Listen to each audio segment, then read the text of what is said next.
Friends, wouldn't it be wonderful if we could only learn to stop worrying? You and I know how futile it is to fuss and fret.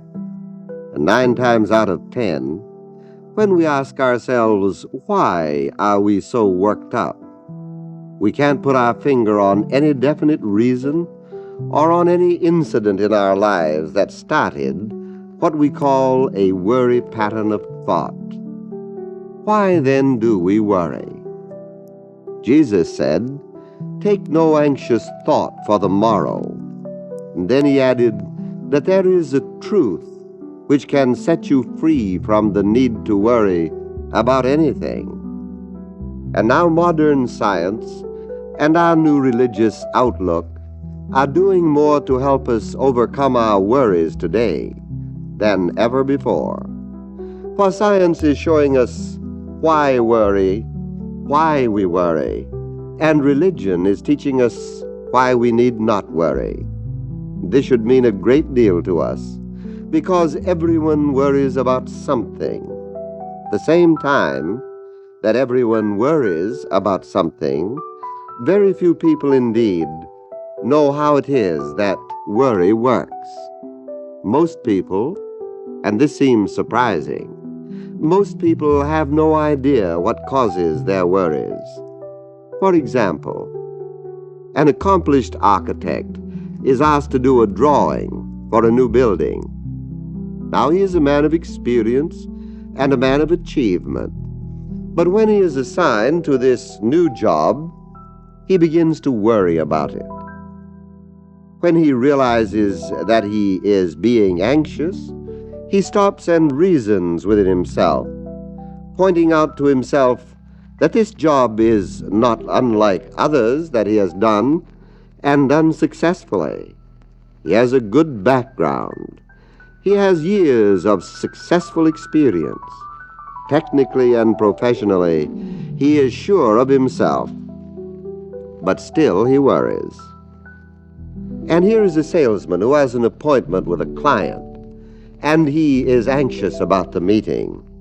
He thinks to himself, I have something to sell, and something that I have complete confidence in.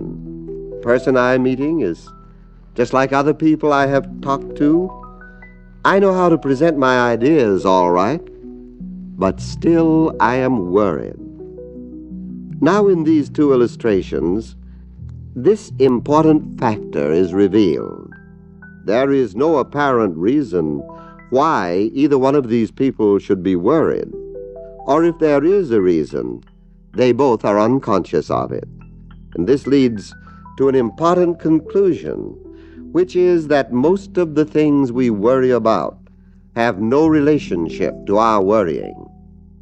In the case of the architect, the assignment of the new job, the fact that he was anxious about it, must stand as two separate things if we are to understand the nature of his worry and if we are to arrive at a place where he can overcome it. He must understand that these two factors really have no relationship at all to his worry. Therefore, we are led to this conclusion, and we now know that anxiety is rarely related to what we are now doing, but anxiety arises out of certain mental tendencies that we are no longer aware of. The question then comes up, where does worry come from? How did it get here in the first place? And let's see what modern science has to offer to explain where our worries come from. It is now generally agreed that worry is a thought pattern. We can all understand this because we are acquainted with patterns, whether they be patterns for making a dress or for making a cake, or whether they are plans for a house. Psychology also tells us that these anxiety thought patterns, as they are called, were acquired either in infancy or in early childhood. Usually, they were imposed on us by well-meaning but poorly informed adults through such simple ways as saying, you can't do this, or you can't do that, or you're a bad boy, or you're a bad girl, you're no good, and on and on. These statements of rejection and condemnation were repeated so many times that the infant mind accepted them as the truth about itself. And this negative idea became, by way of illustration, like a stained glass window through which the rays of light are to be filtered and conditioned throughout the rest of his life. That is, unless the negative thought patterns are dissolved. Today, when you and I worry, it is because we are seeing a present situation that is colored by the mental stained glass windows of many years ago. In other words, because worry or anxiety thought patterns exist within us, we attach them to the conditions at hand. Actually, because worry is an inner condition, the architect, if he had not had a new assignment at all about which to worry, he would have found something else to attach his inner condition of anxiety to. It is exactly like a monotonous tune being played over and over in the mind, one from which he couldn't seem to free himself. But now we know that these worry patterns can be healed, and there is greater hope today for the anxious heart than there ever has been before in the history of mankind. Let's not accept this lightly. It is important that each of us overcome his anxieties and his fears, for they certainly are most undesirable companions. They are enemies that strike in two devastating ways. Anxiety attacks our bodies as well as our minds. And behind most cases of high blood pressure and heart disease, there is an insistent worry and anxiety. It is interesting to see just how this works. When we begin to express our anxiety, our muscles contract. And when our muscles contract, less space is provided for the flow of the blood, so the blood vessels become crowded. When this happens, the heart works harder to pump the blood through the circulatory system. And this overworks the heart, strains it. It may even cause a damage which could end in a heart attack. Now, on the other hand, if anxiety expresses itself in our mental activities rather than our physical bodies, then we see a crippling of the mental attitudes. The person becomes what is called a defeatist. He becomes fearful sometimes of the most normal situations in life. Frequently, he loses control of his emotions and thoughts concerning the simplest activities. This, carried to an extreme degree, is what is called an anxiety neurosis. Well, most of us are not concerned with an anxiety that has grown to the place where it really has crippled the body or the mind. But all of us are concerned with a garden variety of anxiety, the thing that torments us in little ways, in everyday activities. And so let's do something about it. And let's do it right now. And let our healing begin by looking at a mental principle which all too often we have ignored. In infancy, an anxiety pattern was established in the subconscious mind. But the fact that it was established there is not nearly as important as the fact that it could be established. For there is nothing in the subconscious that hasn't been put there. Therefore, there is nothing there that cannot be changed. We may have put it there unconsciously. We probably didn't even know that we were doing it. But we can consciously remove it. It is very important for us to remember that there is always some kind of a subconscious reaction to our thoughts. The unconscious mind can be thought of as a receptacle, a vessel, into which we pour our thoughts and dreams our desires, and our feelings. And all of these thoughts fall into the subconscious and hold their patterns on the face of the mirror of our mind. In all our thinking, we are making patterns in this mirror of life. These patterns condition all our activities and thoughts until the patterns themselves become changed. And now this offers a challenge to each one of us. It makes us careful of our thinking. It shows us the importance of directing our thoughts in such a way as to put a new kind of pattern on life's mirror, a new kind of tendency in the subconscious. Wouldn't it be a wonderful thing for all of our activities if they could be conditioned by the pattern of faith instead of distorted by patterns of fear and patterns of worry and disease? For every man's mind is like a mirror reflecting outwardly those things that are dominant in his thoughts. So it has been written that as a man thinketh in his heart, so is he. And now, science has explained the reason why, and modern religion tells us what we can do about it.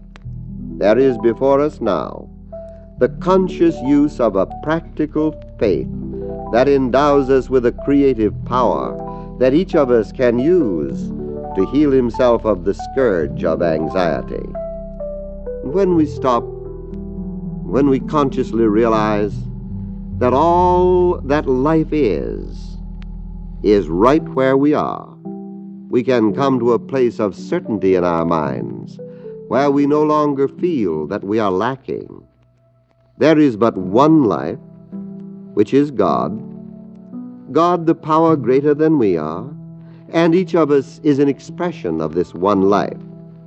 Nothing is more certain in the universe than the infinite presence of God. And when we are conscious of this infinite presence, then its certainty will be reflected in everything we do. It will be reflected in our attitudes toward work and toward people and toward ourselves. Life is sufficient unto itself. God lacks nothing. God needs nothing. God is all there is, everywhere present. And if through our faith we could capture this vision and hold it as a pattern before the mirror of our mind, then it would automatically follow that we should become confident and courageous instead of being timid and afraid. But before we can do this, we must come sincerely and simply to believe that there is a power greater than we are, and that we can use it. We must come to believe that this thing called life desires only what is good for us. This is all it has ever planned. All of these other things that have so unhappily been lodged in our mind, they were put there by fear and ignorance and doubt. This fear and uncertainty, which has so burdened us, has been based on the lack of a realization that everyone has a silent partner, a partner that accompanies him throughout life. Trouble is, he has been trying to go entirely on his own and alone, so to speak. And right here is where faith must enter. Because it makes no difference how much we know about the laws of mind. It isn't enough just to know that our minds are mirrors reflecting our inward thoughts into our everyday living. What we need to add to this is something that spiritual conviction alone can ever give us. What is it that we are reflecting? Here is something good for us to know. Before ever we reflected a neurotic pattern of any kind, we first reflected a divine pattern, a pattern that was whole and complete, a pattern that is still with us and will always be with us. This pattern is in no way subject to the limitations of time or to the sequence of events. It is the eternal here, the everlasting now. It is the God who has never deserted his creation. Well, someone may say, so you're trying to lead us back to religion? No, I am not trying to lead anyone anywhere. I am merely pointing out some facts. Man is rooted in pure spirit, in perfect life.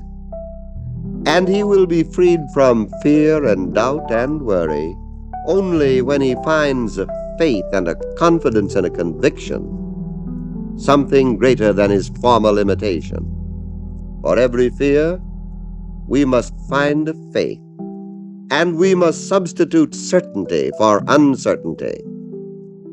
Just put this to work and see what happens.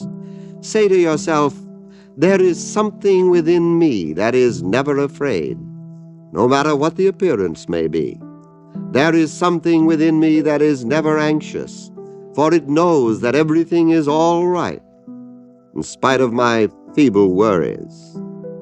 Say to yourself and mean it, I am endowed with courage and confidence. I face life with the seed of victory in my mind. Know that as you go forward from this point, life holds only the best for you. And even as you begin to think and to move in such a direction, you will discover blessing in all that you do. Blessings greater than you might have dared to dream while you stood quaking before the ghosts of your former years. Yes, faith is the only complete answer to our worries. Faith in something greater than we are. For thine is the kingdom and the power and the glory forever.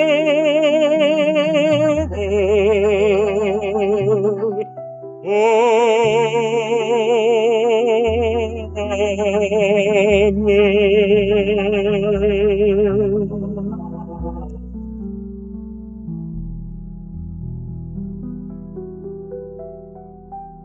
I am more than grateful for all your expressions of appreciation for the lessons we have been sending you.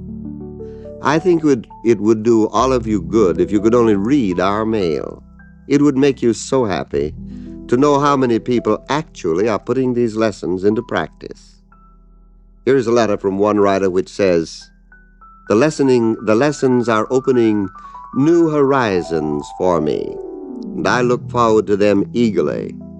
I earnestly hope that your Sunday broadcast will become nationwide. Well, you may be certain that we hope so too. Here is another letter that says, your lesson on the law of attraction I have loaned to a friend who would like a copy. She would like to be put on your mailing list, together with my daughter and myself. Then she adds that her daughter is reading this lesson every day, and already she has been able to make very practical use of it. Wouldn't it be wonderful if 1 million people could be studying these lessons and applying them? Well, this is exactly what we want to happen. And I want to thank all of you for your kindness in writing us, for your expressions of appreciation, and for the blessing that you have been sending us. May this blessing come back to each one of you, and may it come back multiplied 1,000 times. Let us take as the thought for our meditation today these words of Jesus. Let not your heart be troubled, neither let it be afraid. And let us see if we cannot find the assurance that comes from conscious communion with that Spirit in which we live and move and have our being, as each says quietly to himself, I am now established in the presence of infinite good. The life of God is my life right now. The mind of God is my mind right now. I open my heart to the influx of spirit, and I know that the love that floods my being heals my body and dispels every shadow of doubt and fear and anxiety. The truth of my spiritual being sets me free from the bondage of ignorance. Divine intelligence directs my thoughts and my path, that I may move into life's activities with a calm and poise and assurance that never wavers. I dwell in the house of the Lord forever, and I rejoice in the divine companionship of the infinite Spirit, which sustains me in all that I do. All that the Father hath is mine. This I accept. This I express.